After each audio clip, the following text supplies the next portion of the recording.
ప్రపంచం మొత్తానికి కూడా ఆయిల్ రవాణాకి ఇది ఒక జీవనాడి అని చెప్పాలి.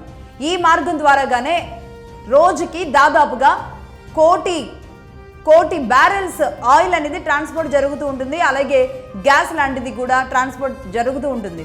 అలాంటిది ఇరాన్ ద్వారా ఇరాన్ ముందుకు వెళ్ళాలి. అయితే ఇవాళ ఉదయం ఇరాన్ ఇచ్చిన ఒక సెన్సేషనల్ మెసేజ్ ఏంటి అంటే, హర్మూజ్ ద్వారా ఏ ట్యాంకర్ అయినా సరే, ఏ నౌక కానీ లోపలికి ఎంటర్ అయింది అంటే కనుక, కొత్త నౌక కనబడింది అంటే కనుక పేల్ చేస్తాం, నిట్టనిలువున కాల్ చేస్తామని ఒక సీరియస్ ఆదేశాలు మెసేజ్ ఇచ్చిన నేపథ్యంలో మరి మొత్తానికి ఇప్పుడు లోపలికి వచ్చిన జలసంధి లోపలికి అప్పటికే వచ్చిన నౌకలు దాదాపుగా 704 ఉన్నాయి.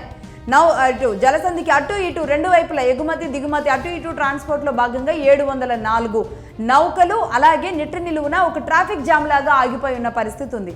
ఇప్పుడు కనుక ఇరాన్ ఏదైనా కవ్వింపు చర్యలకి పాల్పడి అక్కడ ఏమాత్రం ఒక మిసైల్ పడినా అనేక దేశాలకి తీవ్రమైన నష్టం జరుగుతుంది. ఒక్క ఇరాన్ నౌక తప్ప అన్ని నౌకలు కూడా ప్రస్తుతానికి అదే జలసంధిలో 704 ఉన్నట్టుగా తెలుస్తుంది. నిన్న ఒక్క నౌకకి మాత్రమే బయటకు వచ్చిన పరిస్థితి ఉంది. నిన్న ఒక్క నౌక మాత్రమే బయటికి జలసంధి నుంచి పూర్తిగా ట్రాన్స్పోర్ట్ కంప్లీట్ చేసుకొని వచ్చిన పరిస్థితి ఉంది.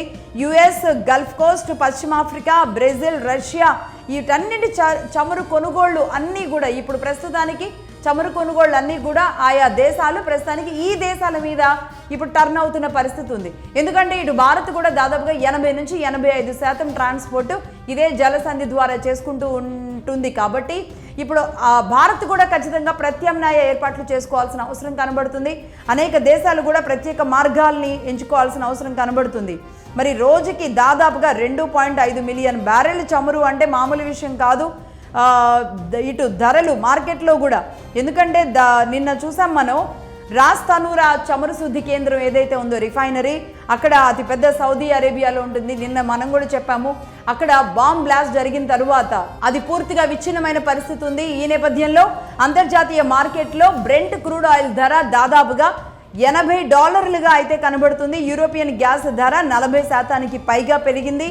సౌదీ అరేబియాలో ఉన్న అతిపెద్ద రిఫైనరీ కూడా బ్లాస్ట్ అవ్వడంతో ఇది ఇంకాస్త తీవ్ర రూపం దాల్చేలాంటి అవకాశాలు కనబడుతున్నాయి.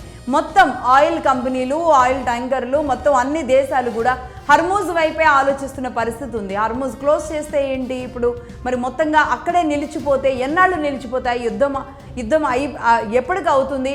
ఆ తర్వాత మరి ఇరాన్ ఒప్పుకుంటుందా ఒప్పుకోదా? ఈ లోపుగానే బయటికి వదలడానికి ఒప్పుకుంటుందా లేదా అనేది అయితే తెలియాల్సి ఉంది.